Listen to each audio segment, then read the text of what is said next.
Hi, Jessica here, Yoga for Everybody, representing Zen Active Sports. I'm back on the shores of Lake Superior again this week to show you guys another one of my favorite yoga poses, the wheel pose. This is quite a challenging pose, so if you are ready for this in your practice, go ahead and join me in a supine position, and I'll show you how to get into and out of this fabulously challenging pose. From a supine position, let's go ahead and make sure that the arms and the legs are just comfortably relaxed on the mat. Fingers are relaxed. You can allow them to gently curl in towards the palms of the hands. The feet kind of just flop to the side, nice and relaxed here. There's going to be a gentle arch in the low back. And then, of course, we're going to focus our awareness on the rhythm and the quality of the breath. So notice that belly as it rises and falls with each inhale and exhale of the breath.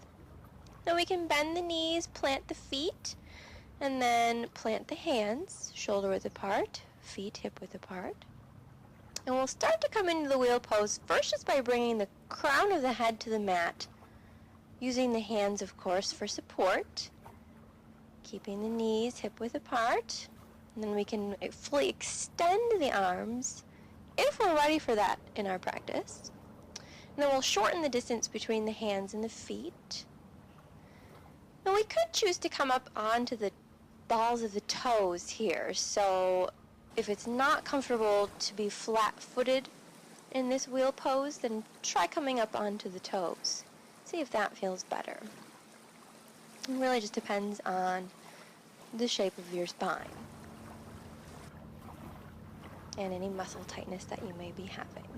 Okay, and we'll slowly come out of the pose after maybe 3 to 5 breaths, maybe just 1 or 2 breaths. Of course, listening to the body, never forcing it into a pose unless it feels good. Okay, and then of course a nice counter stretch is the child's pose, remembering to keep the knees hip width apart, hands rested on the hamstrings. And we could choose to rock from side to side for a nice massage of that low back. Keeping the shoulders down away from the ears, chest open to the sky. And a little smile on the face will always help. Of course, to relieve any tension that we may be holding in the face. And we can bring the arms up over the head, roll over to one side, slowly come up onto the hands and knees. Then we might want to throw in another counter stretch to stretch that back in the opposite direction. Okay, so we're bringing the forehead to the mat, nice and slowly. Keeping the hands shoulder width apart, knees hip width apart.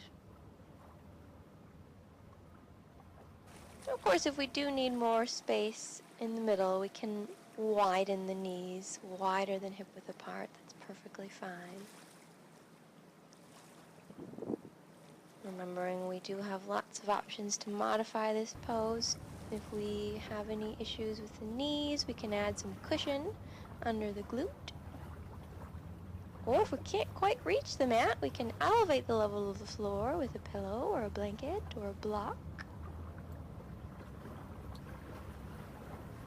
And to further relax the shoulders, we could choose to bring the hands back by the feet.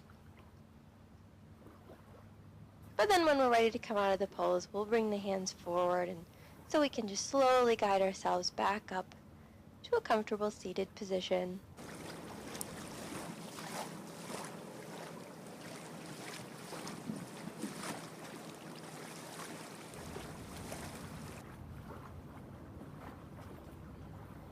Thanks for practicing the wheel pose with me here on Zen Active Sports. Be sure to stay tuned every week for more tips and videos at www.zenactivesports.com. And thanks again for watching. Namaste.